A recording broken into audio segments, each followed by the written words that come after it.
right back here on this beautiful-ish, it's all about perception, 16th day of January. Well, something I've been talking a lot about before we get right into this is the renaissance that we're kind of going through right now. And, the art scene, whether it's music, whether it's painting, it seems like the RiverBend community has such just a plethora of talent. And Donna Kennedy is I guess right there in the thick of it with her writing, The Whole Truth coming out soon. And I guess we know where the third one's going, huh, Donna? How are you doing this morning? I'm good. How are you this morning? Oh, hanging in there. Yeah, I was going to say it's such a beautiful day, and then I went, oh, that's kind of a little bit of not the truth. Exactly. It's your perception, isn't it? That's right. And I kind of segued that perfectly because I might not have said the truth earlier, but you definitely are writing about the truth. Tell us about the book that's already out, The Truth, and now what's the next one coming out is The Whole Truth, correct? Actually, yes. The second one came out Friday, the 13th. It came out a week earlier than I anticipated. So they're both out. Nice. Yeah, they're fiction. They're kind of semi-autobiographical. So I've tucked a lot of my real truth, which is why the names came about, inside this fictional mystery story. And I did book one, and I published it last year, June. And then the second one has been done for a while, but waiting on, covers and editing, blah, blah, blah. And it came out in January. So I'm pushing out number 3 as soon as I can. That is incredible. And now, whenever you started this writing process, was 3 books what you had in mind? Was this always going to be a trilogy, or as you were writing, did more of the story develop? It developed. I always planned, I always thought I would write a memoir. And I was going to do it. And I told my kids for 20 years, I'm going to write this book. I'm going to write this book. Yeah, sure. Okay. And yeah. And somehow in 2021, I just sat down at the computer and thought I was going to write the memoir. And I'm not a huge TV watcher. And I had watched this TV series. And I thought, well, if they can tell theirs, I can tell mine. So I started writing, and it became fiction, and I loved it. It was like people talk about writer's block. Anyway, the words just flowed from my fingers, and they haven't stopped. That is incredible. And before I even ask you about the contents of the book, it is so appealing to look at. I don't know who does your covers. We talked briefly about it, but I forgot. I mean, just from start to finish, I mean, the entire book is it's beautiful. The writing and just the cover art. Now, you were talking to me about that. Who was the one that helped you kind of develop those? Well, I have to give credit. Do you know? I don't know if you're familiar with Colleen Hoover, but she has like 9 bestsellers on the bestsellers list. Yeah. New York Times, all over. Her sister, Murphy Ray, does all of Colleen's covers, and I contacted her, and Murphy does my covers. Wow! And she is just phenomenal. I had done a first cover with a local graphic designer, and I loved her, and she did exactly what I wanted her to do. And it has a picture of myself and my mother when I was a child on it, and it's a beautiful cover. But the writing community thought it looked more of a memoir and needed change to kind of more cover the fiction. So I ended up changing designers. But you know what? Like you said, both of them really are great covers, and I really like the whole the new one. It looks nice. Let's switch back a little bit, and let's talk about the book itself. So what I think's really interesting about this is that if you look on Amazon, where I'm at now, it says a semi-autobiographical novel of love, betrayal, redemption, and revenge. Now, was this all taken as an adaptation of some of the experiences you've been through? Yes. Wow. Take us through that. So, yeah. I mean, that's got to be difficult to write about. It was. A real brief history. I grew up kind of rough. My mother had it terrible with abuse and different things. And I left home at 15-ish, going on 16, and lived on my own at that time. And then I joined the military, and anyway. So I had always, I went through counseling, of course, and the big thing was in the beginning of the truth, you find out I was hypnotized in the military. Long story is I kind of didn't realize, I thought you are so healed, and I wasn't. I had some behavior issues. I had things I needed to work through, even as an adult. I think sometimes we tell ourselves, we got this, everything's under control, and we push it down and we push it down. And I think it wasn't until I had aged and I had made just enough mistakes that I was able to sit and really tell the story and tell it in a way that I wanted. And the goal is to reach out to so many, whether you're 16, 26, 36, whatever your age is, you're never stuck. And you can change your life. You can make things change. You can tell your story. And we all have just one story. That's all we get is one story. Well, Go ahead. Oh, no, I'm just, you hit it perfectly. I don't know why that just kind of perked my, but you're right. I mean, so many times, and I think that's why it's so, to have you on right now and talking about this is perfect at the start of the year. And so many of us, every time the new calendar turns over, it's like, oh, well, there's nothing else we can do. We're kind of stuck. We just keep working. Hopefully something changes. But you just hit it right on. You have one story to tell. How are you going to tell it? How do you want people to remember you? Right. And at one point, like I said, I've made a lot of mistakes in my life. And at one point I thought, well, I've just messed up too bad. I'm just too damaged. I'm too jaded, whatever words you want to put there. And I have a faith in God. Believe me, there's sometimes I didn't follow the way I was supposed to. So I don't want, but I knew God never left me. And something in my life switched. I was hypnotized exactly 30 years prior in 1991 to when I sat down in 2021, 30 years. And it's like I woke up to be, I know it sounds really strange, but I woke up to be that 20 some odd year. It's like all those years after the hypnosis, it's just a really strange thing, but I have never been happier. I've never been more successful. I've never been more healed. And I have a story to tell that I hope reaches out to anyone from the age of 16 to 96. It's just it's good. It's very good. And it's a way to reach out. Now, let me ask you, because this is an interesting topic in itself, because I've actually heard, people have that same experience that you've had with, and now, so did you actually get hypnotized? Is that a real thing? I'm trying to correlate this. So were you just was it just like a breath of fresh air the moment you kind of came to after the hypnosis? Absolutely not. Wow. What I write in the truth, there's quite a long little prologue in the very start of the first book, because there's things you need to know. And the readers need to know what started all these things. And basically for me, the true story is I found out I couldn't wear a gas mask. And they want, and if you can't wear a gas mask, you're not worldwide capable. If you're not worldwide capable, you can't stay in the military. So they wanted to know what was preventing that. So the military hypnotized me after they couldn't teach me relaxation. And what I saw, I actually describe in the book.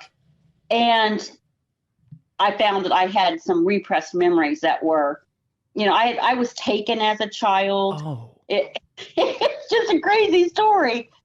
But it turns out to be a wonderful fictional story to tuck all that stuff inside. Well, that's incredible. I mean, that is so incredible. And I apologize. I just wanted to make sure I was doing a good job to kind of translate this to our listeners that are, just becoming familiar. I mean, this is really compelling. I mean, and now with this, you're writing, you're in the first process of writing. Let me ask you this with the first book. Were you at one point in time, we hit on it earlier, I mean, did it all of a sudden halfway through writing this, or maybe a quarter of the way in, or maybe first page, did all of a sudden like the creative juices just start flowing, the what I call it the dam wall, did it finally kind of break open? Did it release more of those memories? It did, yes. And I will tell you, you'll notice in the book, I will say for anybody who reads it. It everything that I write, there's parts of truth in it, and I took my truth and but not one scene is exactly as it happened, Gotcha. right?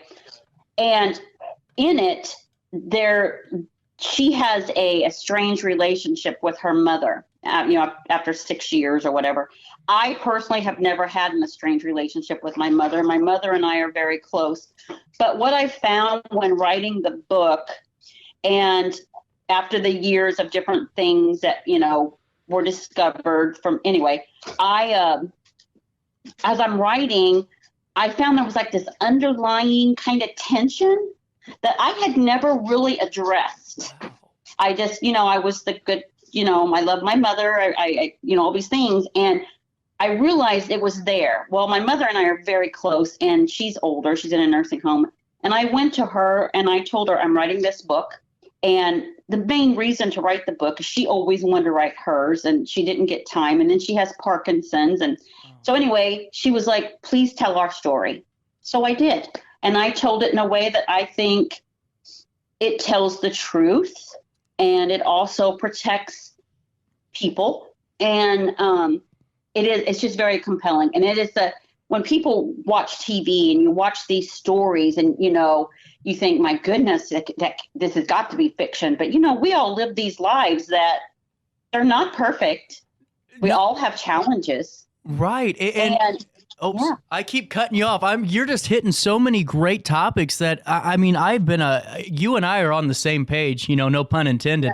But I always tell people, because I had a very interesting 3 or 4 years, and man, you could write a book, you could have a Lifetime movie. We all could. I mean, if you think about it, there's so many people that have very interesting, very sometimes even hectic and crazy lives. And what you're doing, and I think it's so important, is how you're describing, just writing the process of it and some of the stories coming back. I mean, that's what would scare me, as if I was looking into maybe telling my story in a different, in a different perception. Did that worry you at all as you're starting to write? If more, I guess, more traumatic stories or more traumatic experiences that you went through kind of come up while you're writing, did that kind of bother you for a little bit, or did you have an issue? Well, I don't know how old you are, but I'm 58 years old, and I've pretty much gone through, and as things went by in my life, Mom would, oh, well, there's this story. Mm-hmm. Oh yeah, I forgot to tell you that story, and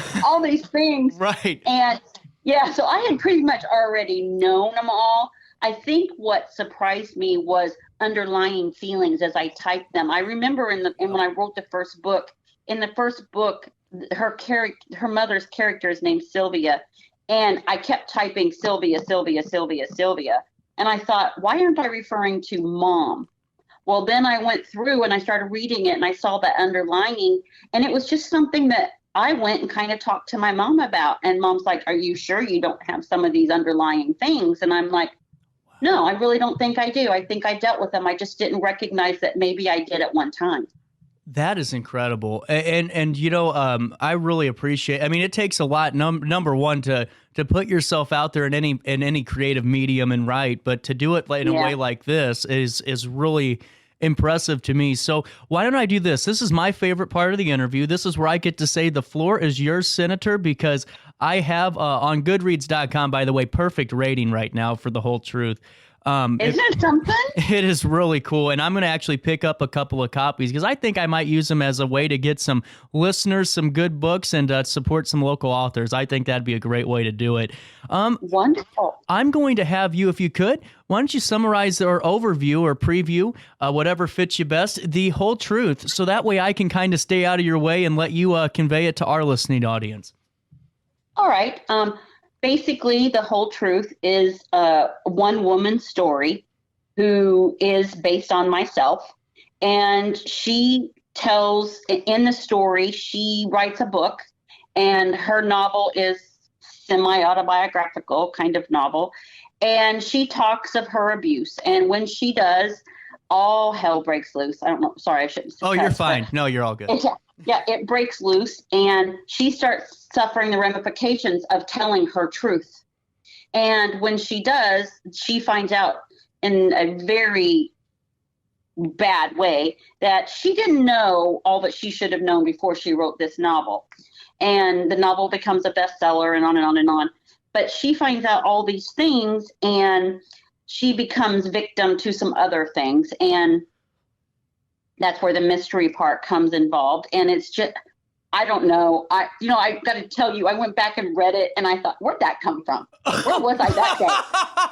Because the words, it's true. The words just kind of flow. And the second book's the same. I just released it and I woke up, it released Friday. I woke up Saturday morning to one of the best reviews I think I've ever had. And the woman had DM'd me and she said, I just want you to know I am so invested in these characters and you write them to where I can feel them. I'm emotionally involved. And she said I had to have a whole box of Kleenex. And I will say there are trigger warnings because like I said, it does talk about the truth. It tells some things that really happened. That, and that's just why I'm intrigued too, because this is kind of right up my alley. I don't do a lot of reading, but the reading I does always kind of, it has this element to it. And I think it's something I'm really going to enjoy.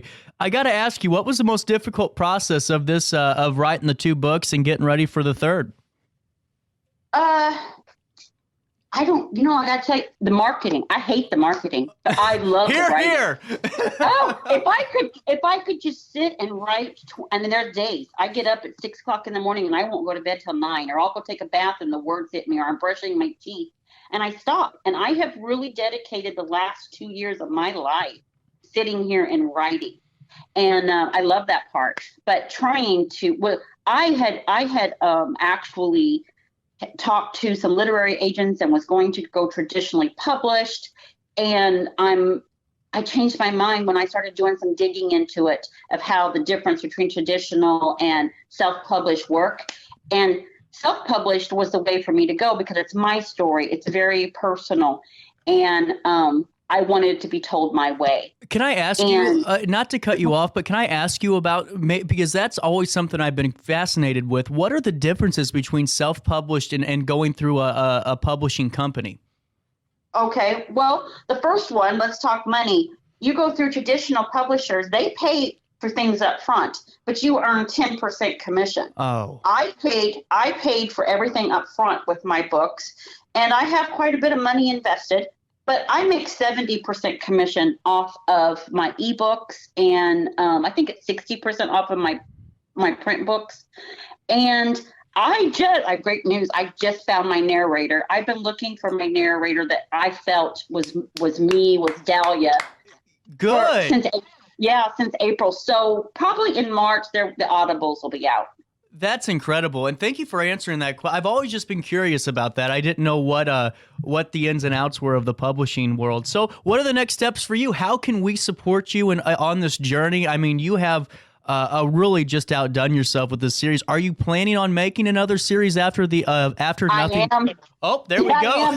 I've already started it. I actually have. This is crazy. The 3rd book is in the works. I've got 2 other books started. One, I want to do a standalone of a different part, and of course, every book I write is going to be based off something in my life, of course, which I think most authors are, but I'm just kind of pointing out that these are things in my life. And then there's going to be a continuation, a series based off of this series as well. That is incredible. I'm excited. I really am. Yeah. I'm going to. So little did you guys know, well, I just bought myself 2 books online on Amazon. Awesome. Did you buy the Truth and the Whole Truth? I did. Okay. I did. I am really invested. I think this is going to be a really good couple of books. I'm excited to get my hands on them. And if you guys want to, is Amazon the best way to purchase? Yeah, I have. The Truth is already still on Books A Million, Barnes and Noble, and Target. Okay. The Whole Truth is in the process of being put on those bookstores as well. Amazon seems to get them out a little bit quicker, of course. And I didn't know, I was going to tell you, on February the 4th, I will be at Writers of Riverbend. Oh, we just had her on, Sarah. Yep. Yes, Sarah. Yes, I will be there doing a book signing. So stop by so I can sign your books and meet you. Yes. And then I'm also going to do a book signing at the Carrollton Public Library in Carrollton, Illinois on the 11th. And then I'm going to Champaign, Illinois at the Literary, where I used to live up there. And then I'll be in Peoria. So I have quite a bit coming up. That is fantastic. And I got these books to get out. Well, the only question I have is that whenever you're getting ready for number 3 and you're ready for the new series, every step of the way you keep us informed and stop by and let us know what you're working on. I will do that. And I will ask, please leave a review on Amazon or on Goodreads. That really, I never realized how, I'm an avid reader, and I never realized how important that is for authors. Absolutely. Well, I'll make sure to leave you a few good ones for sure, because I'm very interested, and I appreciate your time right here and looking forward to seeing you at Writers on the River Bend and having you back on the show. Thank you so much for having me. No problem. At 9:40 on this 16th day of January, a quick break. We come back with Luis Noya. He tells us all about the weekend that was in sports right after this in Downtown Alton.